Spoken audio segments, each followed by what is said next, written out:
On se retrouve avec maintenant la section 6.1, donc on se lance dans le chapitre 6. On a vu dans le chapitre 5 comment résoudre des intégrales, on a vu quelques techniques d'intégration, notamment des trucs, des changements de variables, et on est allé là, résoudre des intégrations.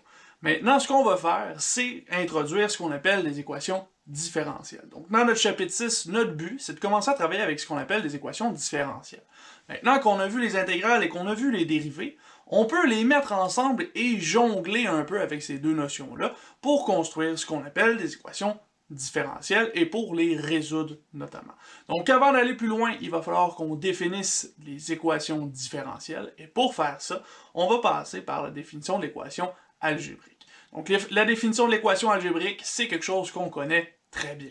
On a travaillé avec des équations algébriques énormément dans ce cours-ci. Vous avez travaillé avec ça depuis très longtemps, peut-être que vous vous en rappelez pas, mais vous avez travaillé déjà avec des équations algébriques. Quand on dit qu'on a une équation qui est algébrique, ce que ça veut dire, c'est que notre équation, elle contient une ou plusieurs variables. Donc des x, des y, des z, des lettres de façon générale, donc ce sont des variables. Et ces variables-là, quand on les met ensemble dans une équation avec un signe d'égalité, on obtient des équations algébriques. On a des exemples ici qu'on a déjà vus, notamment l'aire d'un cercle. L'aire est égal à pi fois le rayon au carré. On a deux variables ici, l'aire et le rayon. On pourrait aussi aller chercher le volume. Dans ce cas-ci, on a... Oups, je me rends compte que j'ai écrit A, mais c'est V qui va ici. Petite correction rapide. On a le volume qui est égal à pi fois le rayon au carré fois la hauteur. Ici, on parle ici d'un volume de cylindre. Dans ce cas-ci, on a trois variables, V pour le volume, R pour le rayon et H pour la hauteur. Ce sont deux équations ici qui contiennent des variables, donc on a des équations algébriques. Si on se déplace maintenant dans les équations différentielles, ce qu'il va y avoir de différent entre les différentielles et algébriques, c'est que, bien évidemment, on va avoir des différentiels, on va avoir des dérivés dans nos équations.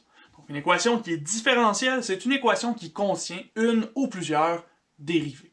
On peut avoir toutes sortes d'exemples comme ça. On a notamment le premier exemple ici, des y sur des x, donc la dérivée de y par rapport à x, qui est égale à x carré moins 5x plus 6. On a une dérivée ici. Donc ça ici, c'est une équation différentielle. En dessous, on a y' plus 2y' moins y qui est égal à 3. Ici, là, les apostrophes, ce sont des dérivés. Y', c'est la deuxième dérivée de y. Y', c'est la première dérivée de y. Et y, ben, c'est tout simplement notre fonction ou notre variable dans ce cas-ci. Donc, on a deuxième dérivée plus 2 fois la première dérivée moins la fonction est égal à 3. Donc, on a ici une équation différentielle encore. On peut avoir toutes sortes de degrés de dérivation. Hein. Ici, au début, on avait une seule dérivée, c'était la première dérivée. Ici, on a deux dérivées, on a la première et la seconde. On pourrait aller chercher la troisième, la quatrième, etc. comme ça, sans problème. Quand on travaille avec des variables, on a des exposants, mais quand on travaille avec des dérivés, on a des puissances de dérivation, et ça se retrouve dans nos équations différentielles. Maintenant, avant d'aller un petit peu plus loin, avant de montrer, là, avant de voir dans quoi est-ce qu'on va rencontrer des équations différentielles, on va se donner une petite remarque. Une petite remarque qui est plus un sens mathématique pour se permettre là, de bien résoudre nos problèmes un peu plus tard. Donc, notamment, on dit ici que si A est proportionnel à B, ça veut dire que je pourrais écrire A comme étant K fois B. Donc un multiple de B, et ce multiple-là, ça peut être n'importe quel réel. Donc si vous avez A qui est égal à 2 fois B, ben à ce moment-là, A et B sont proportionnels. A est proportionnel à B. Si on a A qui est proportionnel à B et à C, deux variables différentes, ben on va dire que A s'écrit comme étant K fois B fois C. Le K est toujours une variable, une constante réelle, et B et C, ce sont les deux autres variables qui sont proportionnelles avec A. À ce moment-ci, il y a une seule chose ici qu'on peut rajouter. On peut rajouter l'inversement proportionnel. Quand on est proportionnel, on multiplie K par la variable B, ou par B et C. Si on était inversement proportionnel, ben là, on va à l'inverse. Donc, au lieu de multiplier, on va diviser. Donc, on va avoir A qui va être égal à K divisé par B. Là, à ce moment-ci, on va pouvoir dire que c'est inversement proportionnel. C'est essentiellement le même principe, mais au lieu de multiplier, on divise par notre deuxième variable. Mais maintenant, où est-ce qu'on les voit, ces équations différentielles-là, et à quoi est-ce que ça peut nous servir des équations qui contiennent des dérivés. Mais en fait, des dérivés, il faut se rappeler qu'est-ce que c'est. Une dérivée, c'est un taux de variation. Donc, lorsqu'on fait entrer en ligne de compte là, la variation d'un phénomène avec d'autres objets, avec d'autres variables, mais là, ici, comme on fait entrer en ligne de compte la variation, on va avoir besoin d'une dérivée et on va construire une équation différentielle à partir de cette dérivée-là, justement. Donc, on se donne un exemple en particulier. Ensuite de ça, on va faire un exercice ensemble pour essayer de construire des équations différentielles de base là, avec des phénomènes qui sont proportionnels, justement. Donc, on se dit en exemple ici que le taux de croissance d'une colonie de bactéries est proportionnel au nombre de bactéries au temps t. Donc, en effet, là, on sait que les bactéries, ça se multiplie et chaque bactérie va se subdiviser à chaque fois. Donc, plus il y a de bactéries, plus on va avoir de subdivision et plus on va avoir de bactéries, là, ultimement. Donc, on va avoir un taux de croissance qui dépend du nombre de bactéries qu'on a à un certain moment. Donc, qu'est-ce que ça veut dire ça ici? On a le taux de croissance qui est proportionnel au nombre de bactéries.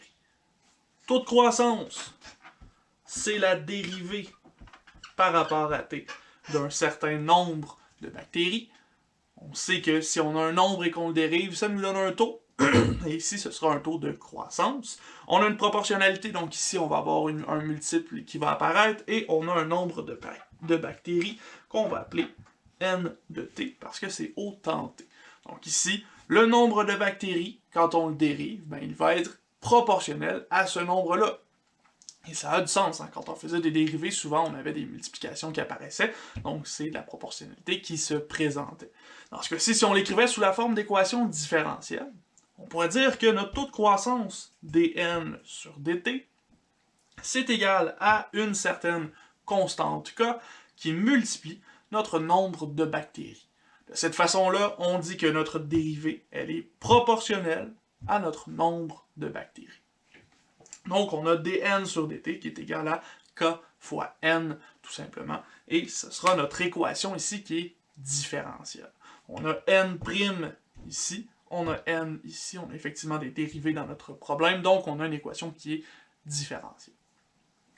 On se déplace maintenant à l'exercice 6.1.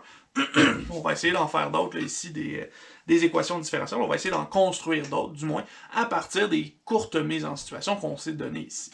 Donc en A, notamment, on se dit qu'il y a un taux de croissance qui est proportionnel à l'écart entre la population et un nombre limite que le milieu peut supporter. Ici, le taux de croissance, c'est inclus, c'est impliqué ici, c'est le taux de croissance de la population. Population qu'on va appeler P.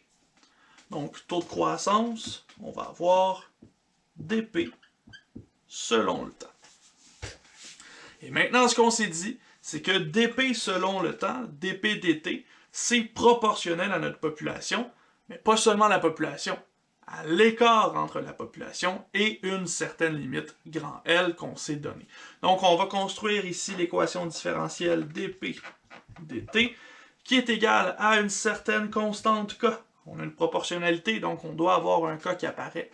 Et maintenant, ce k-là, on le multiplie par ce qui est proportionnel ici. Donc, comme on est proportionnel à l'écart entre la population et un nombre limite, il va falloir trouver cet écart-là.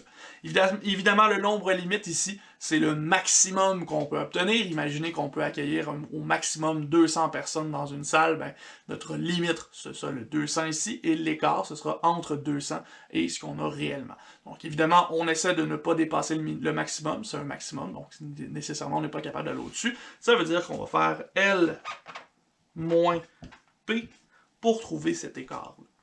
Donc, dans ce cas-ci, le taux de variation, le taux de croissance plutôt de la population P va être proportionnel, avec le cas qu'on a ici, à l'écart entre notre limite et la population à un certain moment, à un temps t là, dans ce cas-ci.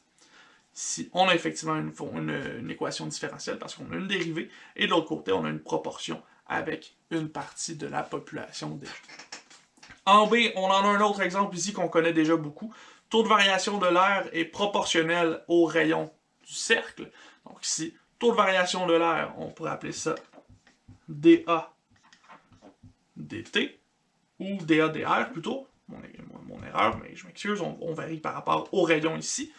Donc, la variation de l'air par rapport au rayon, elle est proportionnelle à ce rayon-là, donc K fois R, tout simplement ici. En C, maintenant, on dit qu'on a des éléments qui se décomposent à un rythme proportionnel à la quantité de matière radioactive présente. Donc ici, on parle de matière radioactive, des éléments radioactifs en particulier, et on est en train d'évaluer le taux de décomposition de nos éléments. Donc le taux de décomposition, on parle d'une quantité qui réduit, donc une quantité qui varie. On va donc aller chercher dQ dt, la variation de notre quantité par rapport au temps. Et ici, on a dit que c'était proportionnel. Donc, on va avoir une certaine variable K qui va apparaître. Et on dit que c'est proportionnel à notre quantité Q de T. Donc, K fois Q de T. Bon, ici, le de T n'est pas nécessaire. On pourrait le laisser comme étant seulement K, seulement Q plutôt, étant donné qu'on utilise déjà la notation de Q de l'autre côté de l'équation. On en fait un petit dernier, puis ensuite de ça, on se quitte pour tout de suite. On ira voir comment résoudre maintenant là, dans une prochaine vidéo. Donc en D ici, on se donne une fonction y qui est égale à f de x. Donc c'est tout simplement une fonction de nos abscisses x. Et là, on parle de la pente de la tangente. Pente de la tangente, on se souvient qu'est-ce que ça voulait dire la dérivée. La dérivée, ça nous donne toujours la pente de la droite tangente. Donc ici, on parle de la dérivée de y. Mais cette dérivée-là, elle est inversement proportionnelle au produit de x et de y. Donc là, on a inversement proportionnel qui apparaît.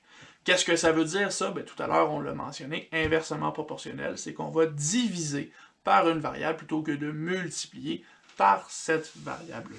Donc avant de se rendre là, on va commencer par construire l'équation avec la pente de la tangente. Pente de la tangente, on a dit que c'était la dérivée de y par rapport à x. Et ensuite de ça, on veut traiter le inversement proportionnel. Inversement proportionnel, on a dit qu'on allait avoir une constante divisée, et ici, on est divisé par ce par rapport à quoi on est inversement proportionnel. Donc ici, on est inversement proportionnel au produit de x et de y, donc on va avoir k sur x multiplié par y. Donc ici, cette équation-ci, c'est une équation différentielle parce qu'on a une dérivée, et on a une proportionnalité inverse là, avec le produit de x et de y. Là, maintenant, dans vos notes, il vous reste encore un exemple comme ça, le E. Je vous laisse aller le voir. C'est une colonie de bactéries avec un maximum de 10 000 individus, et on vous demande de construire l'équation différentielle qui est avec ça. Vous avez déjà la solution là, dans les notes de cours, mais je vous invite à l'essayer par vous-même et à voir si vous êtes capable de construire l'équation différentielle avant même d'aller faire la résolution. Ensuite de ça, vous pouvez faire l'exercice récapitulatif numéro 1. En ce moment, vous avez tout ce qu'il faut pour faire ça. Donc, à la fin du chapitre 6, des exercices comme ça que vous pouvez faire, il y a le numéro 1 qui est accessible. Pour l'instant, nous, on se quitte, on se retrouve dans une prochaine vidéo avec la section 6.2. Et là, dans cette section-ci, maintenant qu'on sait comment construire une équation différentielle, on va essayer de la solutionner, cette équation différentielle-là. Donc, trouver là, la valeur, par exemple, de la fonction y qui résout là, le problème qui est ici. Et pour ça, il va falloir qu'on fasse appel un peu à nos intégrales. Jusqu'à maintenant, on a vu les différentiels et les intégrales séparément. Maintenant, on va les mettre ensemble dans les équations différentielles pour faire des solutions d'équations différentielles.